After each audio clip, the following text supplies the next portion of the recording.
오늘 우리가 11월 셋째 주일을 추수감사주일로 지키고 있습니다. 미국 선교사님들의 영향이 오늘날까지 이어지고 있다라고 말할 수 있을 겁니다. 추수감사절의 기원은 1620년에 신앙의 자유를 찾아 메이플라워를 타고 신대륙 아메리카로 건너갔던 102명의 청교도들이 첫 수확물을 하나님 앞에 올려드리며 예배했던 그때를 기념하는 절기입니다. 그런데 첫 추수감사절 예배 때 그들은 단순히 추수에 대한 감사만 드린 것은 아니었습니다. 신앙의 핍박을 피해서 목숨 걸고 떠나온 그 위험한 백길, 대서양 바다를 건너는 백길에서 하나님께서 그들을 지키시고 인도하시고 보호하신 것에 대한 감사, 또 신앙의 자유를 얻게 된 것에 대한 감사, 또 이국 땅에서 정착하는 과정에서의 여러분 나중에는 인디언들과 문제가 생기지만 초창기만 하더라도 굉장히 우호적으로 잘 지내는 남의 나라 남의 땅에서 터를 닦는다는 것 쉬운 일이 아닐 텐데 그 과정에서 사람들이 병으로도 죽어가고 사고로도 죽어가는 과정에서도 하나님이 그들을 지켜주심에 대한 감사, 또 앞날을 알 수 없는 그 상황에서 하나님 우리를 인도해 주십시오, 지켜주십시오라는 간절한 소망이 담겨있는 감사, 이 총체적인 감사로 그들은 예배를 드린 것입니다. 여러분, 감사절의 성경적 배경이라고 한다면 맥추절이라고 말할 수 있을 겁니다. 보리 추수하는 때 여러분 한국의 절기로 말하면 5월 말에서 6월 말 사이에 있는 이 맥추절이 성경이 말하고 있는 감사절의 기원입니다.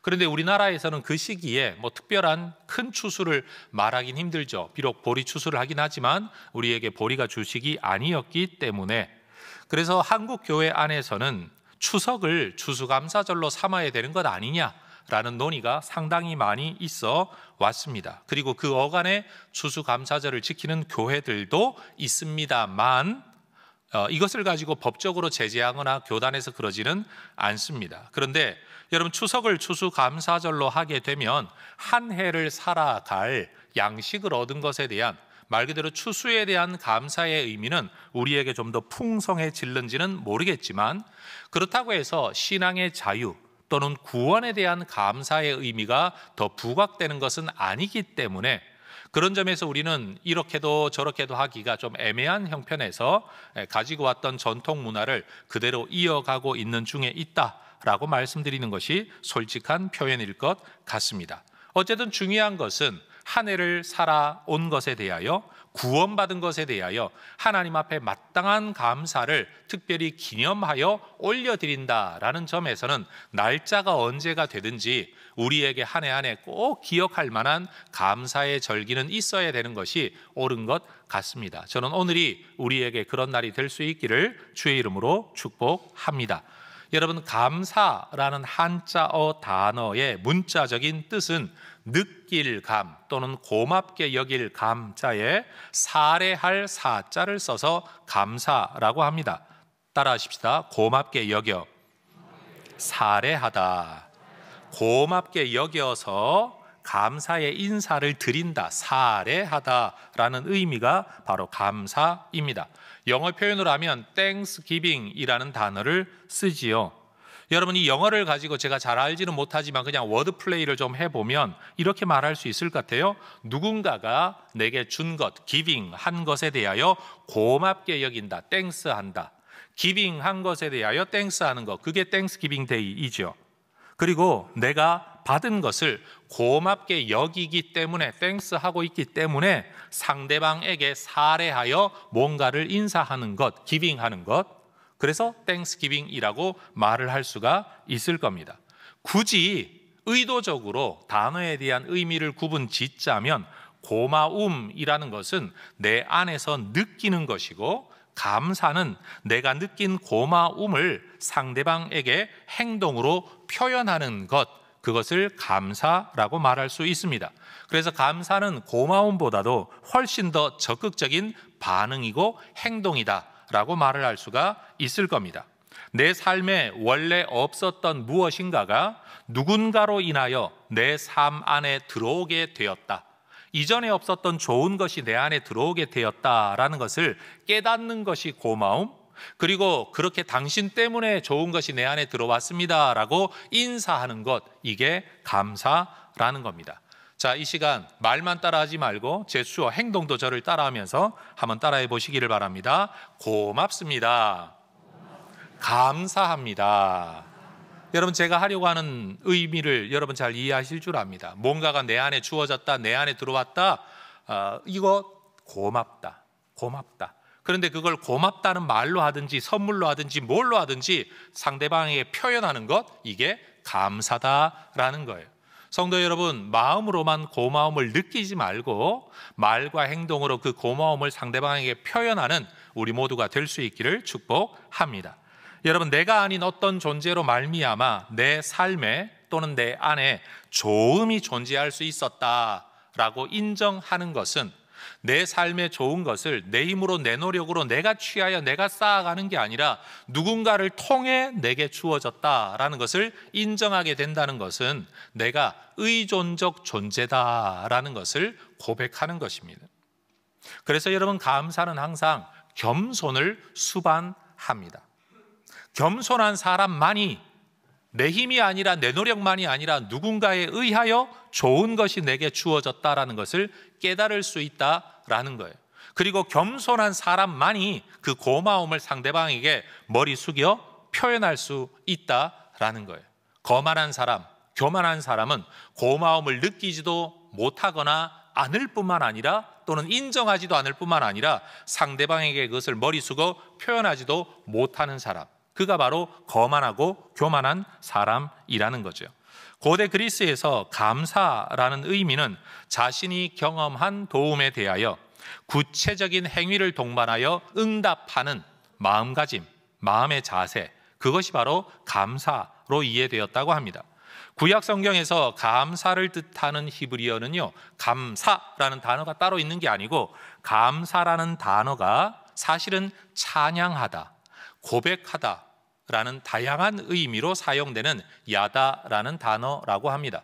성관계를 맺다 또는 알게 되다라는 야다와는 또 다른 단어예요. 야다, 말은 똑같지만 다른 단어입니다. 그래서 시편에서 이 단어가 쓰일 때는 항상 그 대상이 하나님께 대한 것이라고 합니다. 왜요? 거기에는 찬양이라는 의미가 들어있기 때문에, 고백이라는 의미가 들어있기 때문에, 그래서 하나님께 대하여 감사한다라는 말은 곧 하나님을 찬양한다, 하나님이 주신 은혜를 내가 고백한다라는 의미가 담겨 있다는 거죠. 따라해 보십시다. 감사는 고백입니다. 감사는 찬양입니다. 감사는 예배입니다. 그러니 여러분, 감사가 가지고 있는 이 포괄적인, 굉장히 신학적이고 영적인 의미를 우리는 알아야 된다라는 거죠. 우리가 하나님을 진심으로 그리고 열정적으로 찬양하거나 경배하지 못하는 이유가 어디에 있을까요? 그것은 내가 하나님의 존재도 알지 못할 뿐만 아니라 하나님으로부터 내가 뭘 받았는지, 무슨 은혜를 받았는지 모르면 그 하나님을 예배할 수가 없는 겁니다. 받은 것이 없는데 어떻게 감사할 수 있고, 받은 것이 없다고 생각하고 있는데 어떻게 감사할 수 있겠습니까? 그러니 여러분, 하나님으로부터 받은 은혜를 깨닫지 못하는 자는 하나님께 고백하거나 하나님께 찬양하거나 하나님께 감사할 수가 없는 거죠. 예배하지 못하는, 다시 말해 전심으로 예배하지 못하는 사람을 일컬어 우리는 믿음 없는 사람이라는 표현을 쓰지만, 오늘 이 주제의 근거에 보면 전심으로 하나님을 예배하지 못하는 사람은 하나님께로부터 받은 것을 알지 못하는 사람, 제대로 깨닫지 못한 사람이라고 말을 할 수도 있을 것입니다. 그러니 감사라는 것은 지성적인 깨달음, 그리고 정서적인 느낌, 그리고 의지적인 고백이 합해져 있는 단어가 바로 감사라는 것이죠. 오늘 본문 우리가 읽지는 않았지만 1절의 말씀을 부터 보면 하나님께서 당신의 백성들을 하나님 앞으로 불러 모으십니다. 전능하시니 여호와 하나님께서 말씀하신다. 그런데 여러분, 이 구절 속에 하나님은 자신의 이름을 3가지나 사용하고 계십니다. 전능하시니 엘로힘이라는 단어예요. 여호와, 그 자체가 하나의 이름이죠. 그리고 하나님이라는 단어, 엘이라는 단어를 사용해서 하나님은 자신의 이름을 3가지나 사용하면서 내가 너희에게 말한다라고 이야기해요. 그러면서 1절의 말씀을 보면 해 돋는 데서부터 지는 데까지 세상을 불러 모으십니다. 그리고 3절을 보면 그 자리에 불과 광풍으로 임재하십니다. 하나님께서 하나님의 이름을 3가지나 사용하면서 하나님의 백성들을 다 불러 모으시고 그 자리에 불과 광풍이라는 엄청난 신적 위엄을 가지고 임재하셔서 7절에 말씀하시죠. 내 백성아 들을지어다. 내가 말하리라. 이스라엘아 내가 너에게 증언하리라. 나는 하나님 곧 너의 하나님이다. 내가 말하겠다. 내가 증언하겠다. 내가 누구냐? 너희의 하나님이다. 굉장히 엄한 분위기를 우리 하나님이 지금 연출하고 계십니다. 그럼 이 자리에서 하나님께서 하시는 말씀이 뭐냐? 8절에서 15절 오늘 우리가 읽었던 제사에 관한 내용, 16절 이하에 보면 또 다른 하나의 주제가 있지만 오늘 감사절이라서 첫 번째 주제만 제가 설교하려고 합니다. 어떤 종교에서나 신을 인정하고 예배하기 위한 나름의 제사법이 있습니다. 그런데 대부분의 그 제사는 신에게 내가 뭔가를 바쳐드림으로 신이 감동받거나 좋아해서 그 신이 베푸는 은혜와 도움을 내가 받고자 하는 행위가 바로 제사 또는 예배입니다. 이 제사는 신이 받아줄 수도 있고 받지 않을 수도 있다라는 가능성이 언제나 있는 것이죠. 그런데 우리 기독교 신앙에 있어서의 제사는 여러분 일반적인 종교회가 가지고 있는 제사 또는 예배와는 뭔가 다른 아주 큰 차이가 한 가지가 있습니다. 5절의 말씀을 같이 한번 읽어보기를 원합니다. 시작. 이르시되 나의 성도들을 내 앞에 모으라. 그들은 제사로 나와 언약한 이들이니라. 여러분 제사가 단순히 신을 경배하는 행위로 끝나지 않고요, 하나님이 직접 말씀하세요. 제사로 언약을 했다. 다시요. 제사로 뭘 했다? 언약을 했다는 거예요. 여러분 하나님께서 우리를 하나님의 백성으로 부르심으로 우리는 성도가 되었습니다. 기독교에서는 그래서 예수 믿는 사람들을 성도라는 말을 잘 쓰는데 일반 사회에서는 어떤 종교의 신앙을 가진 무리라는 점에서 신도라는 말을 많이 씁니다. 그런데 우리는 신도라는 단어보다는 성도라는 단어를 선호합니다. 왜? 성경이 우리를 그렇게 부르기 때문입니다. 그런데 여러분 우리가 성도라고 말을 할 때 우리가 뭐 윤리적으로 고매한 인격을 지니고 있거나 대단히 다른 사람들과 달라서, 다시 말해 내 삶에 근거한 성스러움 때문에 내가 성도가 된 것이 아니라 우리를 거룩하신 하나님을 따르고 하나님께 속한 존재로 부르셨기 때문에 우리를 성도라고 말하는 겁니다. 그 거룩할 성자는 우리에게 지칭되는 게 아니라 사실은 하나님에게 지칭되는 표현이라는 거죠. 거룩하신 하나님께 속한 존재, 속한 무리, 그 거룩하신 하나님에게 구별받은 존재이기 때문에 우리가 성도라는 겁니다. 여러분 우리가 성도라는 단어를 정의할 때에 도대체 성도는 누구냐? 뭐하는 사람이 성도냐? 라고 질문할 수 있는데 오늘 본문은 거기에 대한 하나의 대답을 주죠. 누가 성도입니까? 하나님과 언약을 맺은 사람이 성도입니다. 따라하십시다. 성도는 하나님과 언약을 맺은 사람들입니다. 어떤 언약을 맺겠죠? 하나님은 우리의 하나님, 우리는 하나님의 백성 되기로 언약을 맺은 겁니다. 그런데 이 언약의 방식이 뭐라고 성경이 말하고 있습니까? 제사라는 겁니다. 제사. 하나님은 어디에나 계십니다. 하나님은 누구에게나 나타나실 수 있습니다. 그런데 하나님께서 하나님의 백성으로 부르신 하나님의 사람들에게 하나님의 백성 되었다는 증거, 하나님이 은혜를 베푸시겠다는 약속의 증거를 뭘로 삼으셨느냐? 제사로 삼으셨다는 거예요. 마치 우리가 누구와 약속을 할 때 몇 시에 어디에서 만나자라고 이야기를 하는 것처럼, 그 약속이 거기에서 성립되어 우리의 만남이 이루어지는 것처럼 우리 하나님께서는 우리에게 제사라는 방법으로 언약을 맺으신다는 거예요. 여러분 우리 하나님은 모세에게 떨기나무 불꽃 가운데도 나타나셨습니다. 그들이 광야를 진행할 때는 각양의 모습으로 그들에게 기적을 행하기도 하셨습니다. 오늘날도 무슬림 선교사님들의 이야기를 들어보면 꿈으로 하나님을 만나거나 예수님을 만나는 사람들이 많다고 합니다. 그런데 정말 중요한 게 뭐냐면 하나님께서 모세에게 약속하시고 말씀하시죠. 떨기나무 불꽃 가운데 만나셨던 그 하나님이 모세에게 뭐라고 말씀하시는가 하면 성막을 지어라, 만들어라. 그리고 하나님의 법궤를 거기에다 만들어라. 그리고 그 법궤를 덮는 뚜껑, 그리고 그 뚜껑 위에 그룹이라는 두 천사가 날개를 이렇게 펼치고 맞대게 만들어라. 그러면 법궤 위에 뚜껑, 그 위에 그룹이라는 천사가 있는 이 공간을 일컬어 시은소라고 성경이 일컬어요. 베풀 시자, 은혜 은자, 장소할 때 소자. 하나님이 은혜를 베푸는 장소, 거기가 시은소라는 거예요. 그러면서 하나님이 말씀하십니다. 내가 거기서 너와 만나고 내가 거기서 너에게 말할 것이다. 하나님이 지금 약속을 하고 계신 겁니다. 어디에나 계시고 누구에게나 어떤 방법으로 만나 주실 수 있지만 내가 공식적으로 정기적으로 너를 만나는 자리는 바로 그 자리다라고, 여러분, 그래서 제사와 성막이라는 방법으로 하나님의 백성과 언약을 맺으신 겁니다. 그러니 여러분, 오늘날 예수를 믿고 있는 우리가 꼭 기억해야 될 것이 뭐냐 하면, 하나님이 뭔가가 필요해서 우리에게 제사를 요구하시는 게 아니라 사실은 우리를 만나 우리를 구원하시고 우리에게 은혜를 주시겠다고 제사로 언약을 맺으셨다라는 겁니다. 여러분, 제사와 예배는 하나님께 나아가는 약속된 방식입니다. 아니, 여기 말고 딴 데서도 만날 수 있지 않아? 논리적으로는 가능합니다. 그런데 하나님께서 약속을 여기에다가 하셨습니다. 여러분, 오늘날 많은 사람들이 의식의 예배, 공동체 예배, 예배당에서의 예배를 좀 가벼이 여기면서 삶의 예배, 어디에나 계신 하나님이라는 이야기를 참 많이 하는 것 같습니다. 그 말은 틀리지 않습니다.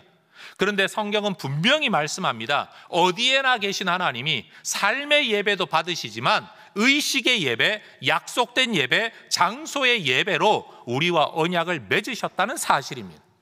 그것이 바로 우리가 교회 공동체에 정해놓은 시간과 장소에 모여 하나님을 예배해야 될 이유가 된다라는 겁니다. 하나님은 이 예배를 통하여 우리를 만나주시고 이 예배를 통하여 우리에게 은혜를 베풀어 주신다라는 겁니다. 예수님께서도 말씀하시지 않습니까? 두세 사람이 내 이름으로 모인 그 곳, 내 이름 때문에 모인 그 자리, 그 장소에 그 사람들에게 내가 너희와 함께하겠다 약속하셨다는 겁니다. 성도 여러분, 우리가 코로나와 같은 아주 큰 비상 상황에서 모일 수 없기 때문에 흩어져서 예배하고 개인적으로 예배하고 온라인으로라도 연결되어 예배를 했지만, 여러분, 이 온라인 예배가 회중의 공동체 예배, 한자리에서의 예배를 대신할 수는 없다라는 것이 성경이 우리에게 이야기하고 있는 원칙, 원리라는 사실입니다. 따라하십시다. 우리는 제사로 언약한 하나님의 성도들입니다. 그러니 여러분, 삶의 예배라는 핑계를 대면서 여러분 의식의 예배와 공동체 예배를 무시하지 않는 여러분 되시기를 축복합니다. 그렇다고 공동체 예배만 드리면 나머지 삶의 예배는 없어도 되냐? 제가 지금 그 이야기를 하고 있는 거 아니라는 건 여러분도 너무 잘 알고 계신 거죠. 그러니 여러분, 우리가 하나님의 이름으로 하나님의 백성으로 한자리에 모여 한 하나님을 한 목소리로 찬양하고 한 말씀을 내 귀로 들으며 나누어 듣는 이 모든 것들이 여러분 정말로 귀한 하나님의 은혜의 자리라는 겁니다. 사실 떡을 우리가 나누어 먹고 잔을 나누어 마시는 것도 성찬인데요, 사실은 우리가 한 목소리로 하나님을 같은 노래로 찬양하는 것, 네 노래 내 노래 따로 있는 게 아니라 한 노래로 하나님을 찬양하는 것, 한 사람의 입에서 나오는 목소리의 설교를 우리가 나누어 듣는 것은요, 사실은 떡을 나누어 먹는 것과 같은 또 하나의 성찬식이라고 우리는 이해를 해야 하는 겁니다. 그러니 여러분, 나 혼자 집에서 밥 먹을 수 있는 존재이지만 함께 만나 같은 상에서 밥을 나누는 게 특별한 의미가 있는 것처럼 이 회중이 모여 하나님 앞에 드리는 예배는 정말로 특별한 예배가 있다라는 것이에요.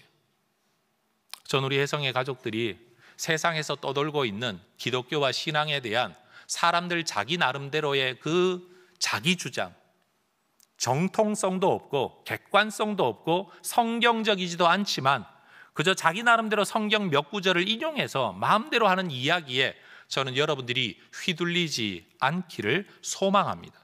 그래서 여러분, 신앙과 성경에 대하여서는 전통적인 교회 안에서 훈련을 받은 목회자들에게 여러분 제대로 배우셔야 되는 것이에요. 그런데 여러분, 하나님이 제사로 하나님의 백성 성도들과 언약을 맺으셨다라고 하는데, 여러분, 하나님이 그렇다고 이 제사 자체 또는 제사에서 바쳐드리는 제물 그 자체에 관심이 있으신 것은 아닙니다. 성경 10절을 한번 보십시오.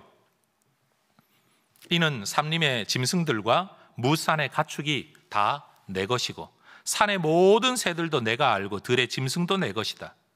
그럴 일이 절대 없지만, 하나님이 그럴 일은 절대 없지만 가령 내가 줄인다고 치자. 하나님 지금 말씀하고 계신 거예요. 내가 줄인다고 하더라도 내가 너한테 무슨 말을 할 필요가 없는 것은 세계와 거기 충만한 게 다 내 거다. 야, 내가 너희 인간들처럼 소고기를 먹겠냐? 염소 피를 마시겠냐? 지금 하나님께서 지금 이 말씀을 하고 계신 거예요. 그러니 여러분, 우리가 하나님 앞에 제사를 드릴 때는 주로 짐승을 잡아 제물을 드렸고, 오늘날 우리는 돈이라는 것으로 헌금을 하고 있는데 하나님께서 마치 이렇게 말씀하시는 거죠. 야, 내가 돈이 필요해서 니네들 헌금을 요구하는 줄 아니? 내가 그 돈 가지고 뭐 하겠냐? 내가 너희들의 돈을 가지고 내 옷을 사입겠냐? 내 집을 짓겠냐? 지금 하나님이 그 말씀을 하고 계신 거예요. 여러분, 우리 한국의 전통 무속 사상에서는 조상 귀신이 여러분 자손들의 제사상을 받아 배를 채운다라는 의식이 있는 것 같습니다. 저는 어려서 그렇게 듣고 배우고 자랐습니다. 그러니 여러분, 자손이 되어서 죽은 귀신이, 조상 귀신이 또 돌아다니는데 한 해에 한 번이라도 제대로 된 제사상을 차리지 않는 건 여러분 조상 귀신을 굶주리게 만드는 매우 불효한 일이다라고 가르칩니다. 그런데 여러분, 이건 뭐 유교가 아니에요. 이건 완전히 그냥 무속 신앙일 뿐이에요. 여러분, 한국이 무속 사상에서의 조상 귀신이 제사상 받듯이 우리 하나님께서 뭔가 굶주리셔서 먹을 게 필요해서, 돈이 필요해서 우리에게 제물과 제사를 원하시는 게 아니라는 겁니다. 9절의 말씀을 보면 내가 너의 집에서 수소나 너의 우리에서 순염소, 그게 내가 필요한 게 아니다라는 거죠. 더군다나 이스라엘 역사 전체를 보면요, 모세를 통한 율법, 제사 제도가 수립된 이후로 심지어 선지자들이 나타나서 하나님께로 돌아와라, 하나님께로 돌아와라, 이 패역한 자식들아, 그들의 불신앙을 책망할 때에도 그들은 종교 문화적인 습성 안에서의 제사 제도를 버린 적이 없습니다. 온갖 우상을 가져다가 바알신을 섬기고 아세라를 섬길 때에도 여전히 여러분 예루살렘 성전에서는 하나님께 올려드리는 제사가 절기 때마다 진행되고 있었다라는 겁니다.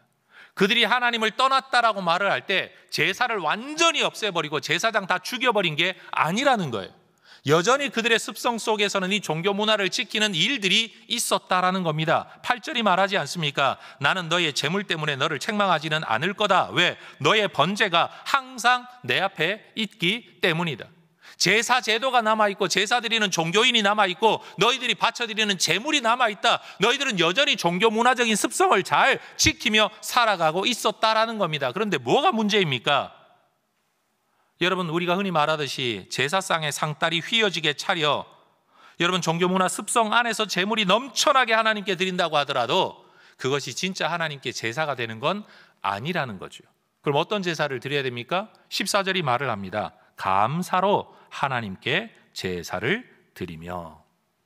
여러분, 우리가 제사를 드려야 하는 이유에 대하여서는 앞에 있는 성경을 통해 말씀드렸습니다. 5절, 우리는 제사로 하나님과 언약을 맺은 백성, 하나님을 그렇게 만나고 그렇게 하나님을 인정하고 그렇게 하나님의 은혜를 누릴 수 있도록 하나님이 약속한 방법이기 때문에 제사를 드려야 하는데, 이 제사가 이스라엘 역사 속에 계속 지켜지기는 했지만 하나님이 기뻐하는 제사가 되지 않은 이유가 뭐냐? 거기 뭐가 빠졌다는 거예요? 감사가 빠졌다는 거예요. 그래서 하나님께서 여러분 광풍과 불로 임재하시고 이스라엘 모든 백성을 불러 모으시는 것 같은 상징적 상황을 연출하셔 놓고 지금 뭘 말씀하시는가 하면 너희가 제사 드려야 된다라는 것과 그 제사가 감사로 드리는 것이어야 된다라고 지금 말씀하고 계시다는 거예요.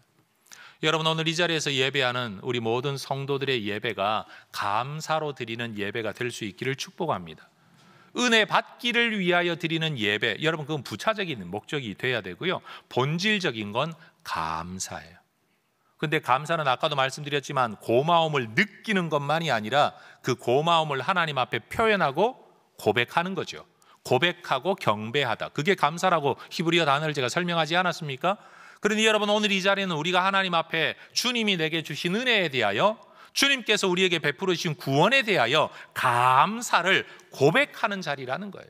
품고 왔다 품고 돌아가는 자리가 아니라 품고 온 고마움을 하나님 앞에 고백하고 표현하는 자리, 말로 고백하고, 그리고 여러분 예물로 고백하고 노래로 고백하고, 그렇게 고백하는 자리가 되어야 된다라는 거예요. 여러분, 모든 제도와 재물이 충분하다고 하더라도 오늘날 교회당 안에서의 예배가 하나의 쇼라고 가정한다면, 완벽한 쇼가 된다고 하더라도 여러분, 그것은 제사가 될 수가 없습니다. 뭐가 없으면? 감사가 없으면. 그러니 여러분, 우리도 모르게 자꾸만 우리의 심령이 메말라 가지요, 자꾸만 삶에 빠져들어가잖아요. 여러분, 남의 삶은요 객관적으로 좀 보이는데 내 삶은 객관적으로 보이지 않아요. 왜? 내가 그 안에 빠져 있으니까요.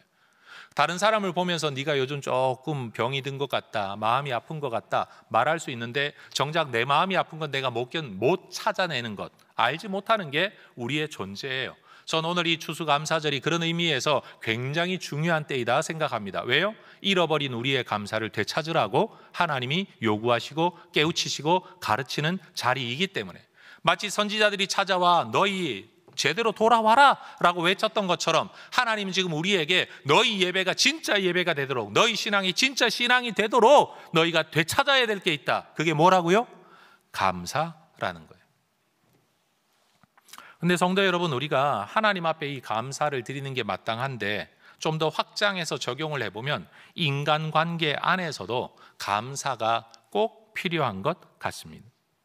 하나님께서 역사하실 때 사람을 통해 역사하신다라는 것을 믿는 우리 그리스도인들은, 하나님께서 우리에게 모든 은혜를 주셨다라고 하나님께 경배해야 되지만, 사실은 그 하나님이 은혜를 주시는 통로가 사람이라는 사실을 안다면 그 사람에게도 감사를 표현하는 것이 마땅하다라는 거예요. 어떤 사람이 자기 일을 열심히 하는 과정 속에 내가 도움을 받았다라고 칩시다. 그 사람이 나를 목적으로 그 일을 한 건 아니에요. 그런데 그 사람의 그 일 덕분에 내가 좋은 것을 얻게 되었다라고 한다면, 여러분, 우리는 그 사람에게 고맙다, 감사하다, 인사하는 게 마땅하다라는 겁니다. 흔히 우리가 이런 생각할 수 있죠. 아니, 그 사람이 그 일을 하려고 한 게 꼭 나 때문에 한 건가? 나한테 하려고 한 건 아니야. 자기가 자기 일 했을 뿐인데 내가 왜 꼭 그 사람한테 감사를 해야 돼? 라고 생각하는 경우가 있다라는 거죠.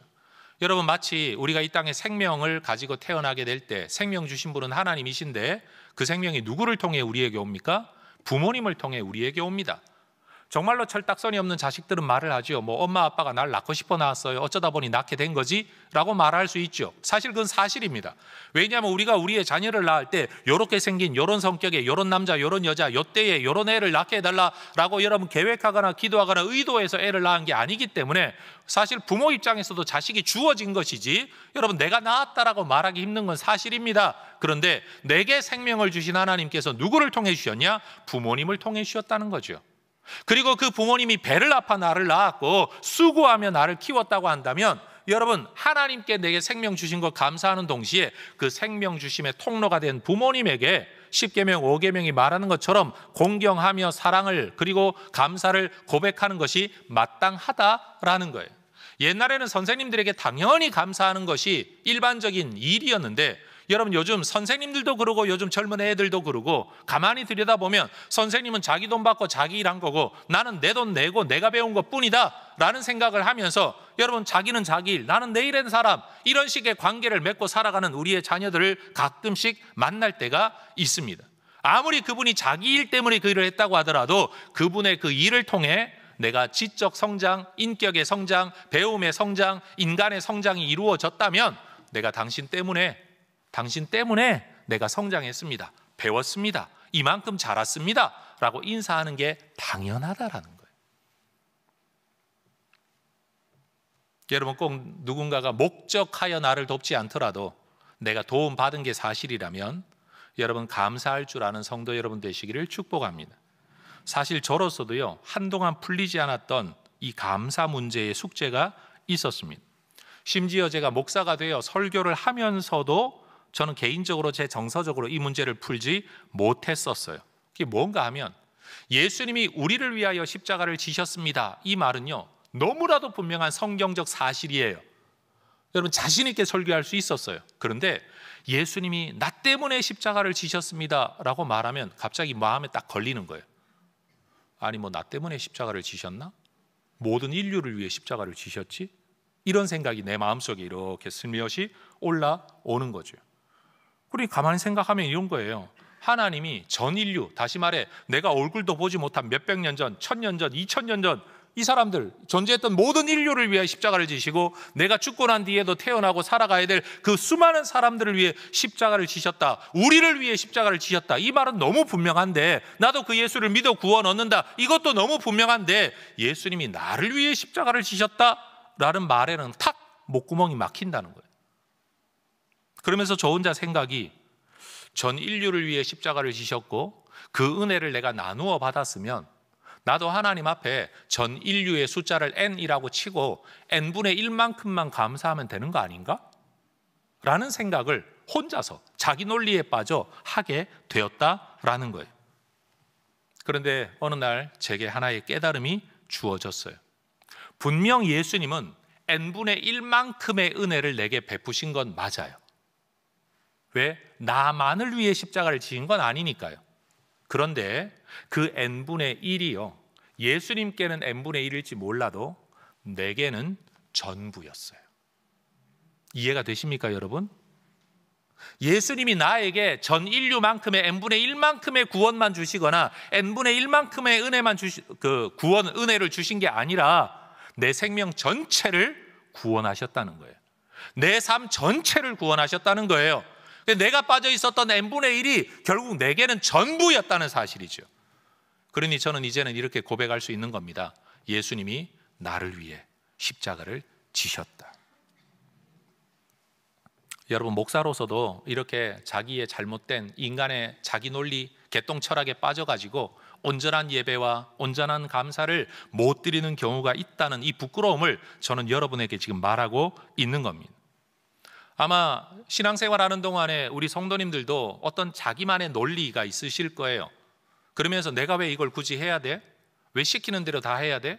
왜 목사가 하면 다 따라야 돼? 등등, 교회가 하면 왜 다 따라야 돼? 뭐 등등의 말로 내가 생각하는 신앙생활의 어떤 패턴과 방식을 자기 나름대로 조율하면서 아마 다 살아가고 계실 거예요. 근데 제가 장담하건대 언젠가는 여러분의 그 생각 가운데 어떤 것들은 참 부끄럽고 깨닫지 못해서 내가 제대로 성경을 몰라서 엉뚱한 고집을 피웠구나 라는 것을 깨달을 때가 아마 오시지 않을까라고 생각을 합니다.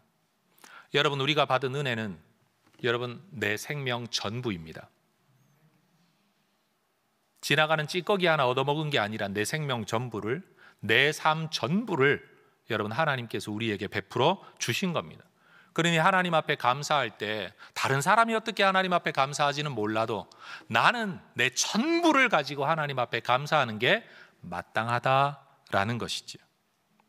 또 예수 믿는 사람들 가운데 어떤 사람들은요, 사람들에게 직접적인 도움을 받고서도 돌아서서 하는 말이, 아니 뭐 지가 날 도와주긴 했지만 뭐 지 건가? 하나님이 주신 거지? 라고 말하는 사람들이 있습니다. 사실 세상은요, 오히려 누군가에게 도움을 받으면 인정할 줄 아는 것이 있는데, 교회를 다니다가 보니까, 신앙생활 하다가 보니까 하나님을 자꾸만 핑계대면서 인간의 마땅한 도리를 안 하려고 하는 사람들이 의외로 많다는 것을 저는 목회하면서 참 많이 발견하게 됩니다. 기껏 안 해도 될 일, 책임도 없는 일인데도 불구하고 내가 마음을 써서 생각해서 의도적으로 도와주었다니 면전에 대고 이렇게 말을 하는 거죠. 아니 그게 뭐 집사님이 도와준 겁니까? 하나님이 집사님을 통해 날 도와주신 거지? 또는 뭐 집사님이 도와준 겁니까? 하나님이 도와줄 만한 힘을 하나님이 주신 거지? 라고 말하는 사람들이 있다는 거예요. 근데 사실 여러분, 하나님이 힘을 주셨으니까 도울 수 있는 거죠 라는 말은 도움 받는 사람이 할 말이 아니라 도움을 베푸는 사람이 고맙습니다, 감사합니다 하는 사람 앞에서 아이고 제가 없었으면 어떻게 돕겠어요, 하나님께서 그래도 베풀어 주신 게 있으니까 도울 수 있었죠. 여러분, 이렇게 말을 해야 이게 쿵짝이 맞는 말이거든요. 근데 도움받은 사람이 아이 뭐 하나님이 주셨으니까 날 돕는 거지 라고 말하는 건 여러분 자기 대사가 아닌 거예요. 마땅한 태도가 아니라는 겁니다. 하나님이 힘을 주셨더라도 그 힘을 가지고 날 도와준 것에 대해서는 고마워해야 될 것 아닙니까? 하나님이 주신 그 힘을 가지고 날 안 도와줄 수도 있었잖아요. 다른 사람 도와줄 수도 있었잖아요. 근데 날 도와준 것에 대해서는 고마워해야 될 것 아니냐라는 거예요. 한술 더 떠서 또 이렇게 말하는 밉상들이 있습니다. 내가 집사님한테 고맙긴 한데 도와준 거 너무 고맙다고 티내고 다니면 집사님이 교만해질까 봐. 여러분, 교만해지고 말고는 그 사람의 문제이고요, 나는 당연히 내가 받은 도움에 대하여 감사하는 게 마땅하다라는 거죠. 남 걱정하지 말고 자기 할 일이나 잘하는 그리스도인이 돼야 된다는 거예요. 여러분, 또 밉상이 하나 더 있습니다. 교회 안에 이런 말 하는 사람들이 있어요. 사람한테 너무 칭찬받으면 하늘에서 상이 없을까 봐. 내가 너무 많이 고맙다, 감사하다, 훌륭하다 뭐 이렇게 이야기를 하면 하늘에서 상 없어질까 봐. 내가 그래서 말하는 거라고, 안 하는 거라고 라고 말하는 분들이 있어요. 근데 여러분, 성경 어디에 그런 구절이 있죠? 사람이 칭찬을 많이 하면 하늘의 상급이 없어진다? 라는 말이에요. 심지어 예수님께서도 이렇게 말씀하셨습니다. 이렇게 순종하고 하나님 나라를 위하여 살아가는 사람들에게는 금세의 배나 받고 내세의 상을 받지 못할 자가 없느니라. 여러분, 예수님 말씀하시기를, 야, 너 금세의 2배를 받을래? 내세의 영생을 받을래? 옵션이다, 선택해라. 우리 예수님이 그러지 않으셨다고요. 이 땅에서 받을 상 있고 그거 다 받아 누리고 그 위에 하늘에서 영생도 받고 하늘에서 상도 받는다라고 예수님이 직접 말씀하셨다는 거예요. 그러니 여러분, 사람이 받을 상이 따로 있고 하나님께 받을 상이 따로 있다라는 거예요. 내가 사람에게 아무리 감사하고 아무리 칭찬하고 아무리 격려하고 사람의 상을 아무리 많이 준다고 하더라도 그게 하늘의 상을 없애는 게 아니에요. 사람들이 왜 그런 생각을 하게 되었는가 하면, 믿음의 사람들이요, 사람들에게 너무 이렇게 칭찬받고 인정받을 때 겸손함을 가지고, 아이고 이렇게 사람한테 많이 칭찬받아가지고 내가 하나님 앞에 가서 어떻게 순종했다, 희생했다 말할 수 있겠습니까? 라고, 여러분, 그것도 상 받는 사람이 겸손한 표현으로 했던 말을 여러분이 다른 사람이 받아가지고 하는 거죠. 내가 이렇게 자꾸 칭찬하면, 너무 이렇게 감사하면 하늘에서 받을 상이 없을까 봐. 여러분, 그런 걱정 안 하셔도 됩니다. 하나님께서 주실 상 따로 있고 사람한테 받을 상 따로 있는 겁니다. 생각해 보세요. 자녀가 부모에게 감사합니다, 감사합니다 인사를 많이 했다고 해가지고 여러분이 천국에 가서 이 땅을 사는 동안에 특별히 부모로서 여러분, 남 모르게, 남편 모르게, 아내 모르게, 자녀 모르게 희생하며 순종했던 삶에 대하여 하나님이, 넌 자식한테 인사 다 받았으니까 나 아무것도 안 줄 거야. 여러분, 하나님이 그러시겠습니까? 그런 게 아니라는 거예요. 오늘 추수감사절을 맞이하여 이 자리에서 하나님 앞에 먼저 감사로 예배한 후에 여러분, 올 한 해를 지나는 동안에 누군가로부터 어떤 도움을 받았든지 어떤 은혜를 입었든지 곰곰이 생각해 보시고 여러분, 그분들에게 구체적인 행동으로 감사를 표현하는 성도 여러분들이 되시기를 주의 이름으로 축복합니다. 그래도 옛날에는 연말이 되면 한 해를 돌아보면서 감사 인사해야 될 분들을 좀 챙기는 문화라도 있었는데, 여러분, 요즘은 너무 그런 것들이 없어진 것 같아요. 한마디로 감사가 사라져버린. 그래서 옛날에는요, 나라를 위해 수고하는 분들, 예를 들어 경찰, 군인, 관직에 계신 분들, 아니면은 가르침에 계신 분들, 우리 교회로 따지면 목회자들, 아니면 장로님들, 이런 분들에게 대하여 말로라도 여러분 고맙습니다 인사하고, 여러분 때가 되면 또 아파트 경비 서시는 분들, 여러분 정말 3교대 하고 이러려면 잠 제대로 못 주무시잖아요. 그런 분들에게 그래도 지켜주셔서 그 자리에 계셔서 우리가 발 뻗고 잔다라고 인사할 줄 알았는데, 요즘은 흔히 말하는 갑질부터 해서 별의별 이상한 사람들이 너무 많아진 시대. 그래서 사실은 세상이 각박한 시대가 된 거죠. 뭐가 사라져서? 감사가 사라져서 말이에요. 우리 하나님은 우리가 감사할 때 어떻게 반응하시는가 하면, 당연히 그래야지, 감사해야지 라고 끝내시는 게 아니에요. 15절의 말씀을 한번 보세요. 환난 날에 나를 부르라. 내가 너를 건지리니 네가 나를 영화롭게 하리라. 여러분, 환난 날에 하나님을 부를 때 하나님이 너를 건지겠다 하신 약속의 말씀이 누구에게 주어진 말씀입니까? 14절에 근거하면 감사로 제사하는 사람이에요. 5절에 근거하면 제사로 하나님과 언약한 사람들이에요.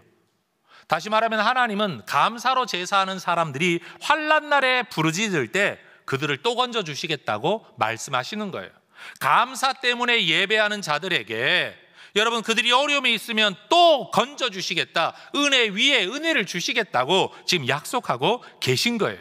우리가 하나님 앞에 감사의 고백, 경배, 찬양, 제사, 예배 올려드릴 때 하나님은 그것을 기쁨으로 받으실 뿐만 아니라 되었다, 끝내시는 게 아니라 거기서 또 우리에게 뭔가를 주는 주고받음이 오고 가는 일이 계속 이어지게 된다라는 거예요. 여러분 인간관계도 한번 생각해 보세요.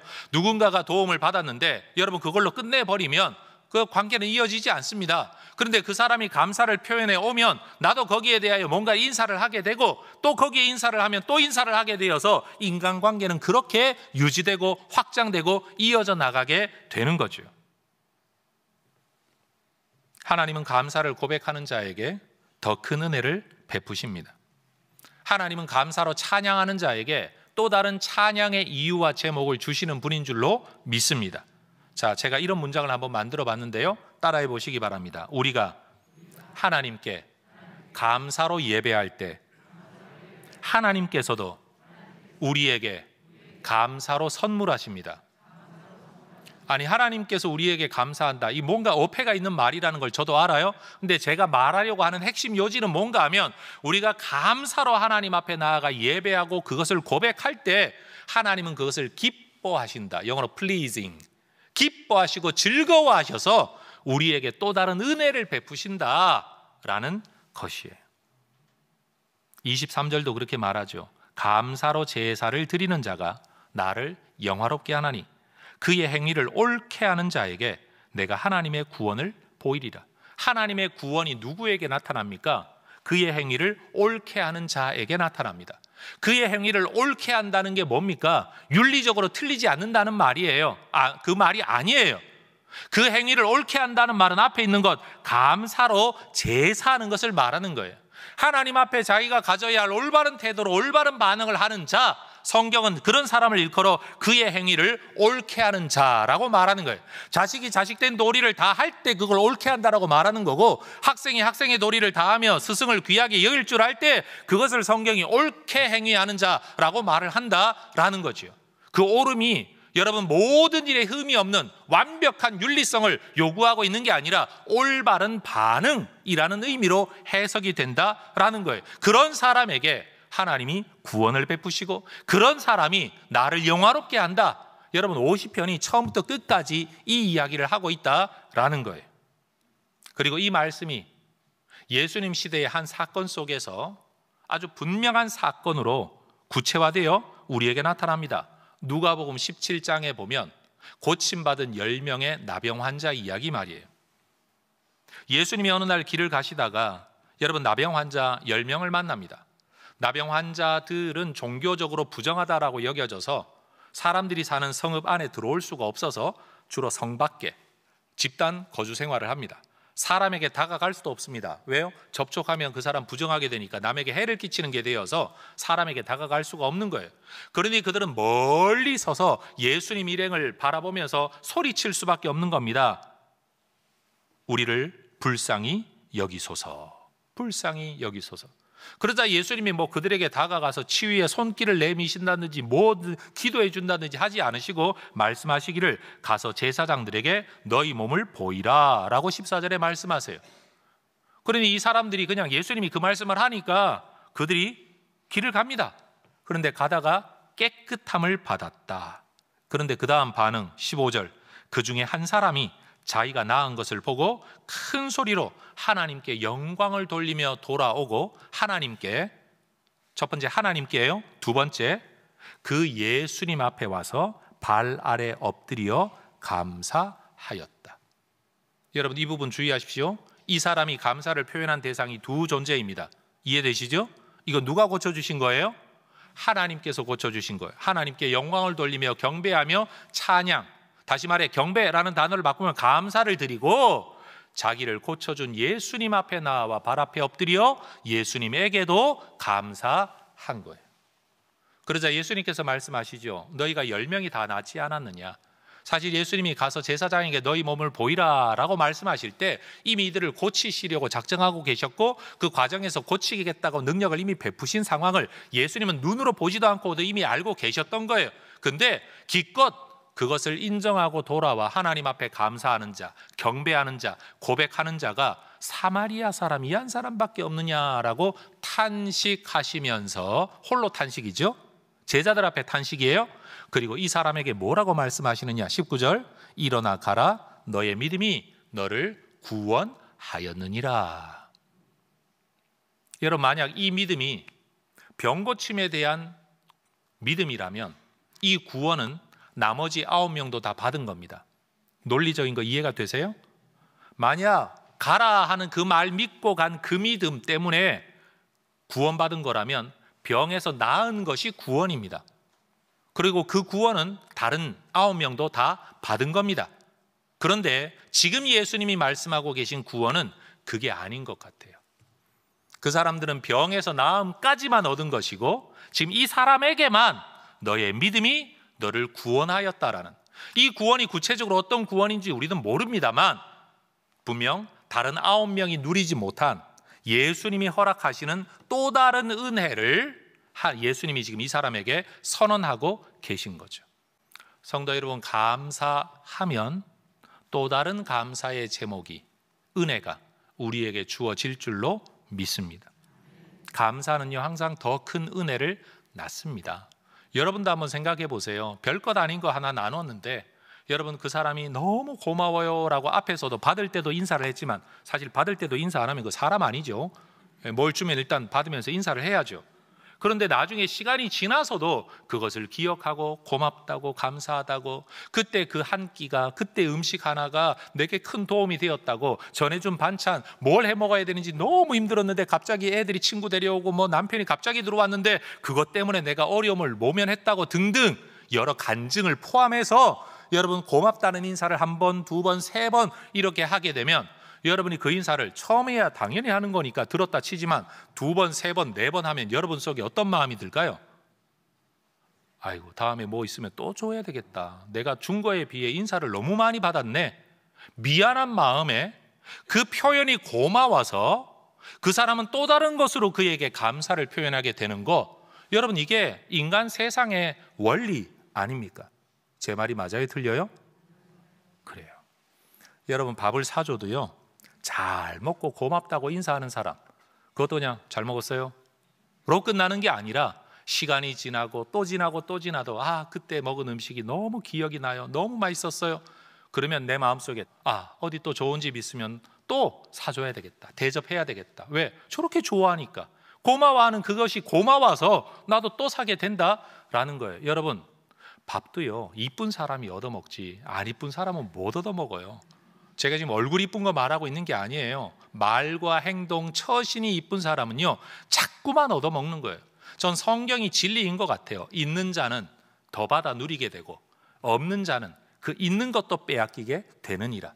툴툴거리는 사람은 밥 사주려고 하다가도 안 사주게 되고, 이쁘게 먹고 고마워하는 사람은 사주고 또 사주고 또 사주게 되느니라. 아멘이십니까?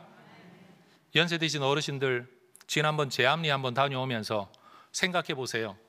목사님, 그때도 고마웠지만 생각할수록 코로나 때문에 갇혀 지냈는데 너무 답답했는데 2년 동안 아무 데도 못 갔는데 목사님이 우리를 데리고 나가 주셔가지고 좋은 나들이도 하고 맛있는 밥도 먹었다고, 그때 먹은 고기가 옛날에 다른 어떤 고기보다도 맛있었다고, 만약에 저에게 한 분 이야기하고 두 분 이야기하고 지났는데 또 이야기하고 또 이야기하면 또 모시고 나가야 되겠구나.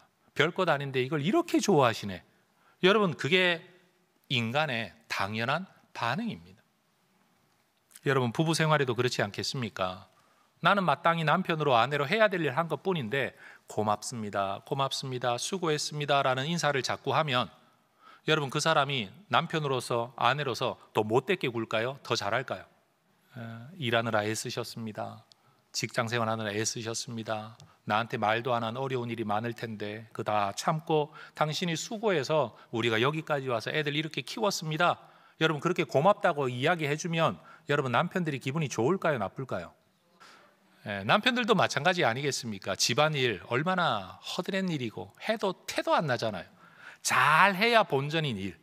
여러분, 그 일을 할 때 고맙습니다, 고맙습니다. 여러분, 부모도 자녀들에게 고맙다, 네가 잘 커줘서 그래도 네가 여기까지 학교 잘 다니고, 그래도 네가 직장인으로 사회생활 잘하고, 네가 내게 큰 염려거리 되지 않고 네 인생을 살아갈 수 있도록 잘 커져서 고맙다 이래야 되는데, 내가 너를 어떻게 키웠는지 아니 어쩌고 저쩌고. 여러분 이러니까 여러분 관계가 안 좋은 거예요. 자녀들도 부모님에게, 여러분 부모가 알아요. 남의 부모보다 내가 더 잘하지 못한다는 걸 생각하면 돈으로도 좀 더 밀어주고 싶고, 뭐라도 배경이 되어주고 싶고, 배운 것 가진 것 있는 집안이라면 뭐라도 도움이 됐을 텐데 아무것도 못 돼요, 미안하다, 이 부모들이 다 가지는 마음이거든요. 그런데 자녀들이 부모에게 와서 엄마가 내 엄마라서, 아빠가 내 아빠라서 참 고맙습니다, 잘 키워주셔서 고맙습니다, 여러분 이렇게 인사를 하는 집안이 어떻게 불행하고 싸우고 잘못될 수가 있겠느냐라는 거예요. 여러분 우리 모두가 서로에게 대한 감사를 그저 고마움을 마음으로만 담고 살지 말고 고마움을 감사로 표현하는 우리 혜성의 가족들 되시기를 축복합니다. 여러분 우리 혜성의 가족들이 있는 어느 곳에서든지 감사가 늘 넘쳐나기를 주의 이름으로 축원합니다. 감사가 넘쳐나는 사람에게 또 다른 은혜와 또 다른 구원이 더 풍성하게 주어질 줄로 믿습니다. 기도하겠습니다.